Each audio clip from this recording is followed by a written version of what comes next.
В этом уроке мы изучим работу с файлами. Я покажу два способа работы с файлами.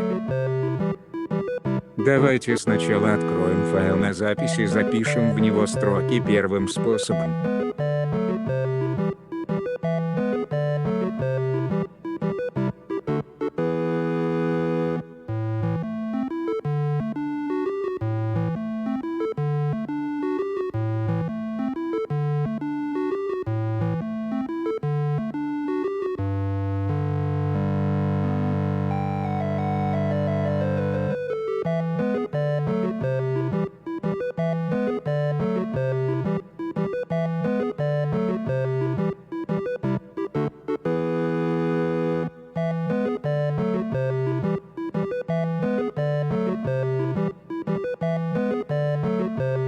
Вторым способом откроем файл на чтение и прочитаем файл.